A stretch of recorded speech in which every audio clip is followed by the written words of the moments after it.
오늘 함께 나눌 말씀은 느헤미야 13장의 말씀입니다. 함께 본문 말씀을 읽겠습니다. 그날에 모세의 책을 낭독하여 백성에게 들렸는데 그 책에 기록하기를 암몬 사람과 모압 사람은 영원히 하나님의 총회에 들어오지 못하리니 이는 그들이 양식과 물로 이스라엘 자손을 영접하지 아니하고 도리어 발람에게 뇌물을 주어 저주하게 하였음이라.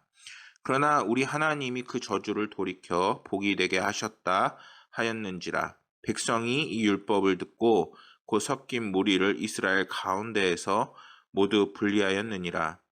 이전에 우리 하나님의 전의 방을 맡은 제사장 엘리야십이 도비아와 연락이 있었으므로 도비아를 위하여 한 큰 방을 만들었으니 그 방은 원래 소재물과 유황과 그릇과 또 레위 사람들과 노래하는 자들과 문지기들에게 11조로 주는 곡물과 새 포도주와 기름과 또 제사장들에게 주는 거제물을 두는 곳이라.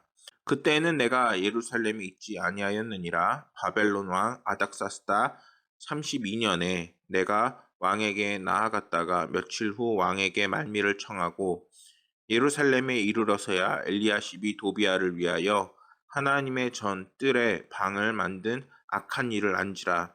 내가 심히 근심하여 도비아의 세간을 그 방 밖으로 다 내어 던지고 명령하여 그 방을 정결하게 하고 하나님의 전의 그릇과 소재물과 유황을 다시 그리로 들여 놓았느니라.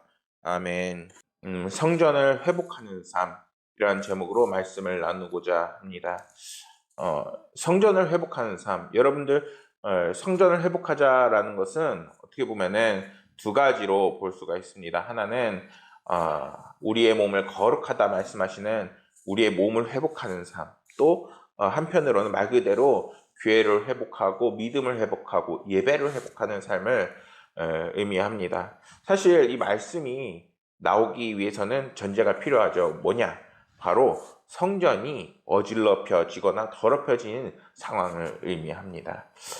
특히 오늘 말씀에서는 느헤미야가 이제 바벨론의 아닥사스다 왕을 만나러 간 사이에 정말 교회에서 일어나선 안 되는, 성전에서 일어나선 안 되는 충격적인 일이 일어나게 되는 그런 장면이 담겨져 있습니다.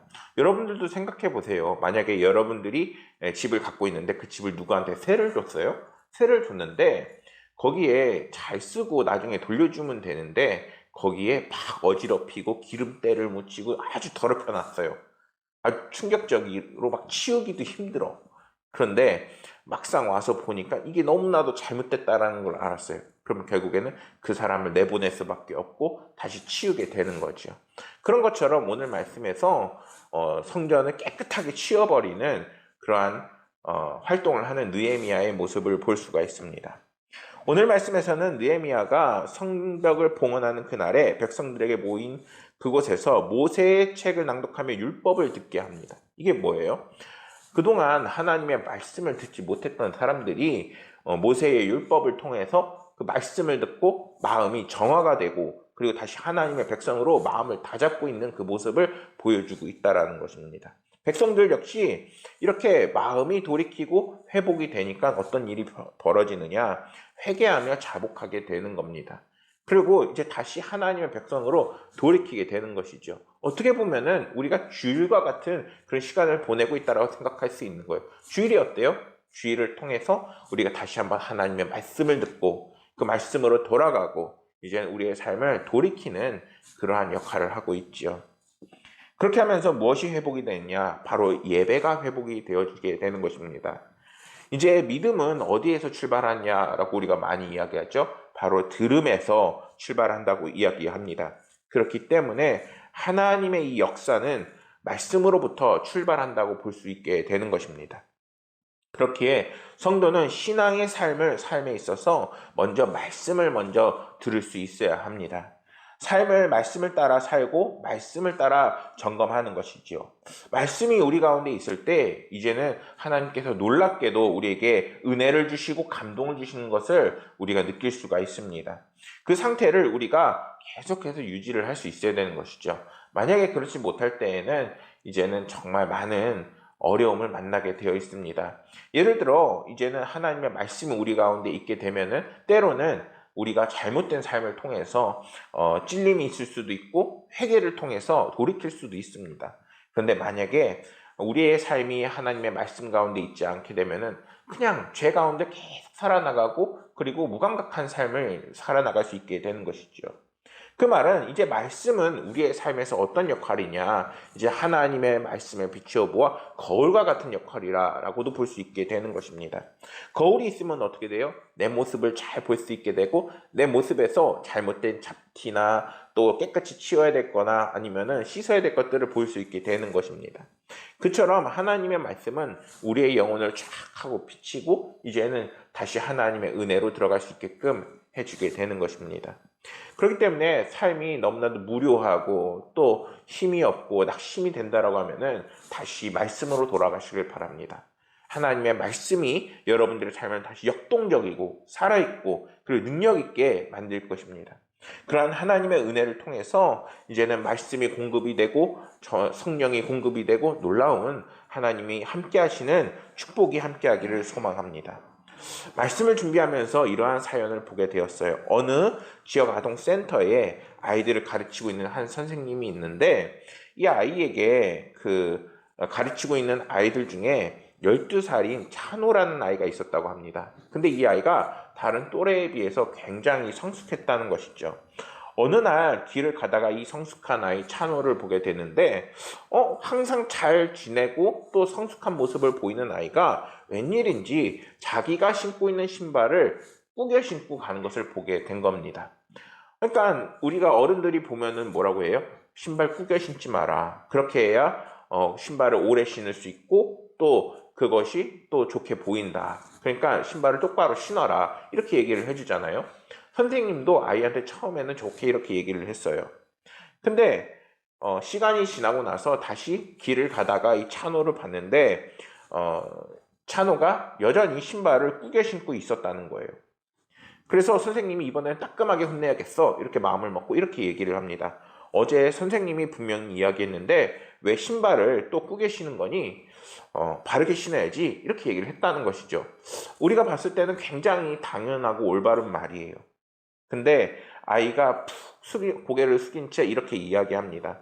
선생님 너무 죄송해요. 저 신발이 너무 작아서 구겨서라도 신을 수밖에 없어요. 왜냐하면은 이 아이의 사정이 어땠느냐. 부모님이 두 분 다 청각장애인이고 무려 형제가 5이 있었다는 것입니다. 그러니까 부모님이 이 아이를 돌볼 여력이 부족했다는 것이죠. 근데 아이가 신발을 꾸겨 신고 있으니까 너무나도 미안하고 안타까웠던 선생님이 다시 찬호야 선생님이 너무 미안해 라고 얘기하면서 새 신발을 하나 사줬다라는 이야기입니다. 참 좋은 얘기였던 것 같아요. 근데 이 이야기를 들려드리는 이유는 선생님이 처음에 찬호에 대해서 오해하고 잘못 얘기했던 이야기가 있잖아요. 그게 바른 이야기였어요. 근데 그 아이한테는 적용이 되지 않는 이야기였죠. 근데 선생님은 알았던 거예요. 깨달았던 거예요. 내가 돌이켜야 되겠구나. 이제는 다시 아이에게 올바른 말을 해줘야 되겠다. 사람들은 누구나 실수를 하고 잘못을 하고 또는 당연한 것 같은 것을 하면서 반복적으로 살아가고 있다는 것이죠. 그런데 그 속에서도 우리가 정말 하나님의 은혜 안에 살아가고 있는지 아닌지 점검하는 삶을 살아야 한다는 거예요. 왜냐하면 하나님의 말씀이 우리의 삶 가운데 늘 함께 해야지 똑같은 삶 같아도 오늘날도 정말 생기가 있고 능력이 있고 그리고 우리의 삶에 정말 문제가 있는 것을 하나하나 고쳐나가는 은혜를 맛보게 되기 때문입니다. 말씀이 우리 안에 있을 때 하나님의 은혜가 우리를 축복의 길로 인도하고 무엇보다도 진리의 말씀을 통해서 우리를 구원하게 되어 있습니다. 주님이 주시는 은혜와 진리가 우리 안에 있을 때 하나님의 무엇이 들리느냐, 음성이 무엇인지 깨닫게 되고 하나님의 인도하심을 깨닫는 삶을 살 수 있게 되는 것입니다.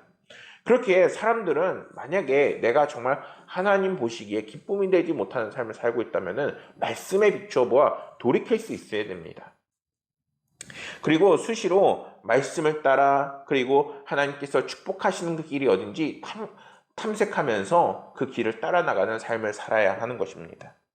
느헤미야가 읽은 이 신명기의 이 말씀은 신명기 23장 3절에서 5절 말씀으로 그 내용은 암몬 사람과 모압 사람은 여호와의 총회에 들어오지 못하리니 라는 이러한 말씀입니다.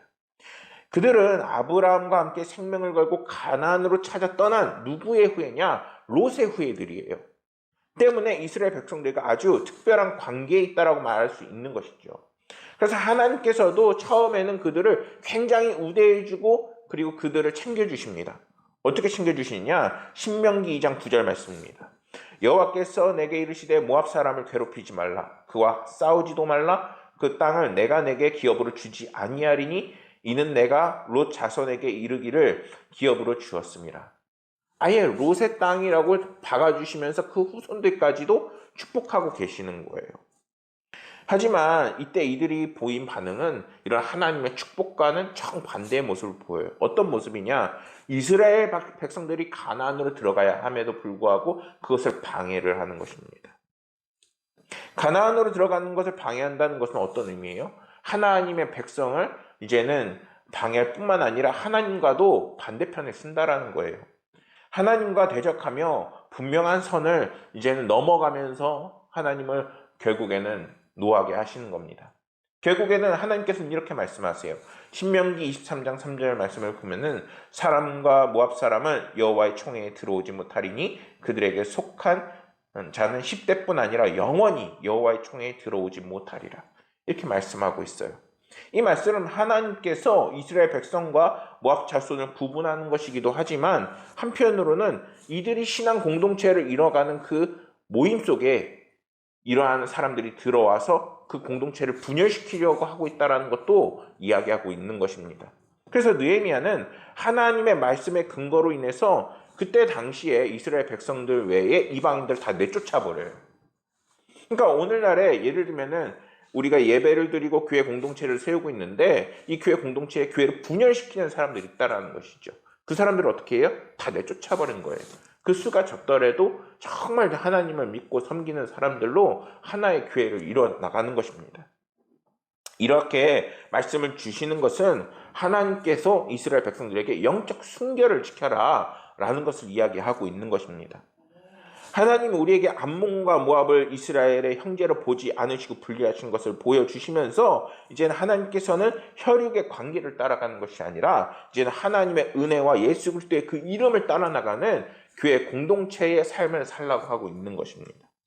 성도 여러분, 오늘날 이 시대가 참 교회가 버티기 힘들고 그리고 믿음을 지키기 힘들고 성도들이 살아가기 힘든 시대인 건 맞아요. 그런데 분명한 것은 이런 시대 속에서도 하나님께서는 성도들을 사랑하시고 함께 하심을 우리가 깨달을 수 있어야 한다는 거예요. 느헤미야가 지금 모세의 그 율법을 우리에게 들려주고 그리고 그것을 실제로 실천하고 있는 이유가 뭐예요? 하나님께서 오늘날에도 살아계시고 또한 역사하고 계시고 그 말씀을 통해서 이제는 교회를 회복하고 성전을 회복하고 말씀을 회복하고 그것을 통해서 힘과 능력을 얻는 그리스도인이 되자라는 거예요. 사랑하는 여러분, 이제는 여러분들의 그 성전들을 세워나가시길 소망합니다. 여러분들의 삶 그리고 여러분들의 몸에 있는 하나님의 성전을 세워나가시고 그리고 이제는 교회 공동체 역시 아끼고 사랑해가며 이제는 정말 하나님께서 기뻐하시는 성전이 될 수 있도록 여러분들의 삶과 교회를 세워나가는 삶이 돼야 하는 것입니다. 그러기 위해서는 우리가 하나님만을 경외하고 순종하는 사람이 될 수 있어야 합니다. 그리고 오직 주님의 이름만이 우리를 구원할 수 있음을 믿어 깨달아 그것을 증거하는 복음의 사자가 되어야 되는 것입니다. 이것은 하나님의 말씀대로 내가 거룩하니 너희도 거룩하라라는 그 말씀을 실천하는 것과도 같은 것입니다. 요즘 성도들 중에서는 하나님의 말씀대로가 아니라 내가 판단하기에라는 그러한 말을 하는 경우가 정말 많이 있습니다. 내가 판단하기에 이건 아닌 것 같은데, 내가 생각하기에 이건 아닌 것 같은데. 근데 그 내가 판단하기에 이것이 아닌 거라고 말하기 이전에 정말 하나님이 판단하기에 이건 아닌 것이 아닌가 한번 비교해 볼 수 있어야 되는 거예요. 때문에 사도 바울은 적은 누룩이 온 덩어리를 퍼지는 것을 알지 못하느냐라고 얘기하면서 정말 하나님의 말씀 속에 있어야 된다는 것을 우리에게 이야기합니다. 그렇기에 성도는 말씀에 비춰보아 작은 죄악이라도 버리고 성전을 깨끗해 하고, 그리고 우리의 몸에 있는 성전 역시 깨끗하게 하면서 더욱더 하나님을 닮아나가고 하나님을 기쁘게 하는 삶을 살아나갈 수 있어야 되는 것입니다. 기원전 444년 이후 10년 동안 이스라엘 공동체 회복과 재건을 위해 느헤미야는 이스라엘 성벽을 재건하고 그와 함께 이스라엘 공동체 내에 이방인들을 축출하고 있는 것입니다. 그리고 4절에서 9절 말씀을 보면은 느헤미야는 페르시아로 돌아갔다가 이제는 다시 귀국하게 됩니다. 느헤미야가 페르시아로 돌아갔다가 이스라엘 백성들의 빠르게 영적 침체를 경험하고 있다라는 이야기를 듣게 돼요.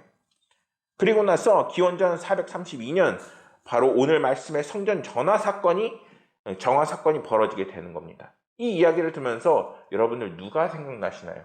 이게 사실 구약의 말씀이지만 우리가 이 말씀을 보면서 예수님을 생각할 수 있어야 돼요.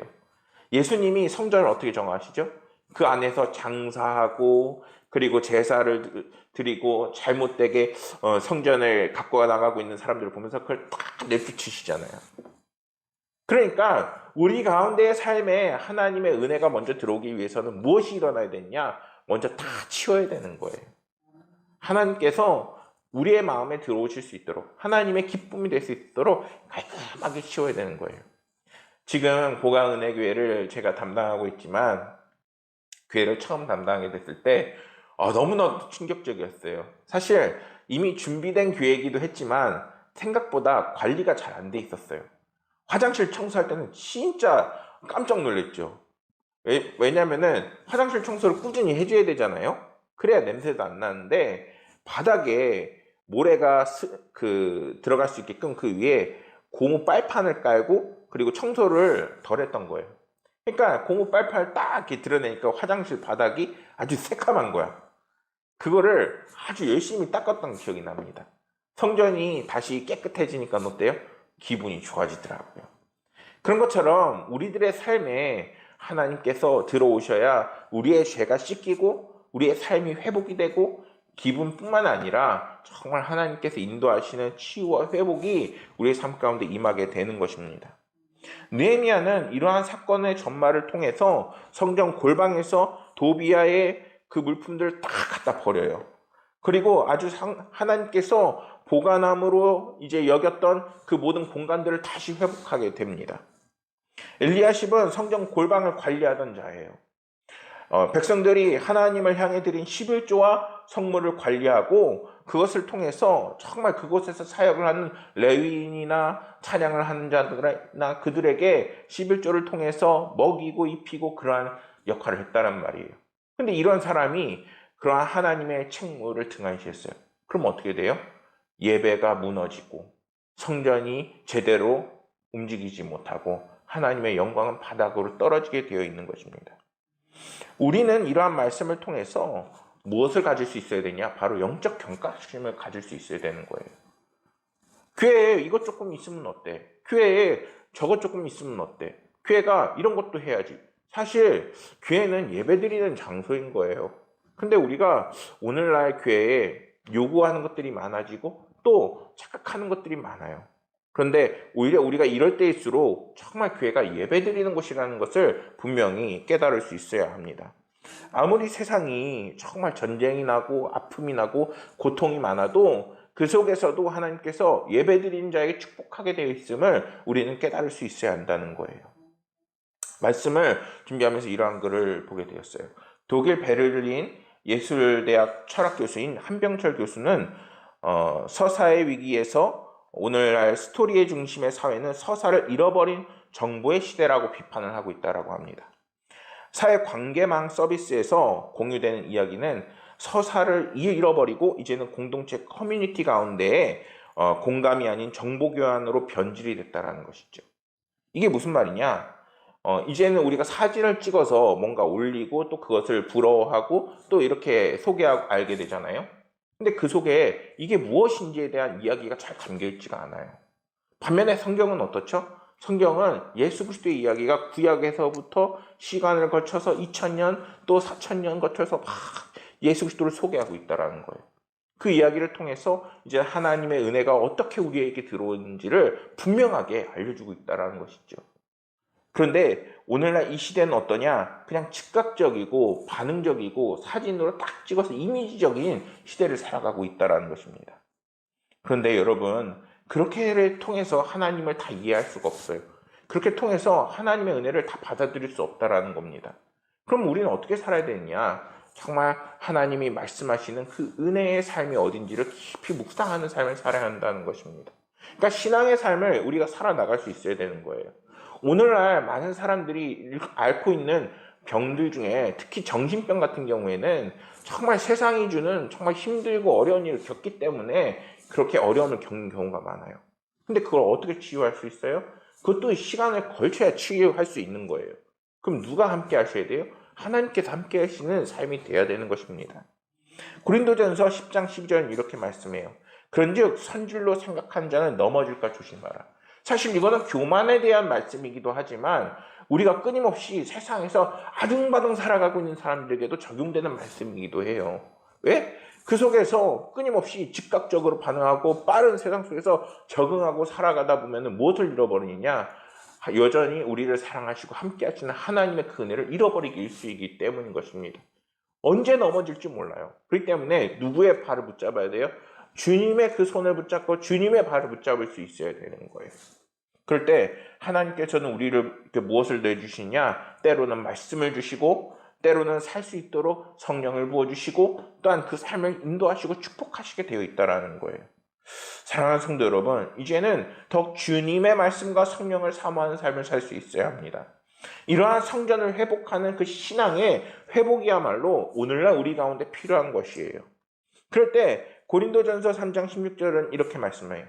너희는 너희가 하나님의 성전인 것과 하나님의 성령이 너희 안에 계신 것을 알지 못하느냐. 사랑하는 성도 여러분, 느헤미야가 성전 회복을 하고 그리고 성전을 다시 깨끗하게 치우듯이 이제는 우리의 삶이 이제는 성전의 회복의 그 역사가 일어나야 됨을 다시 한번 묵상하기를 소망합니다. 우리가 하나님과 함께 할 때 하나님은 이제는 우리를 다시 한번 거룩하게 만드셔서 정말 은혜를 부어주시고 그 삶을 인도하시고 축복하실 것입니다. 그러한 은혜와 축복을 늘 받으시고 인도함 받는 모든 거룩한 하나님의 백성이 되기를 축원합니다. 기도하시겠습니다. 하나님 아버지, 오늘 성전을 회복하는 삶에 대해서 나누었습니다. 교회가 회복되어져야 하고 저희들의 삶이 회복되어져야함을 고백합니다.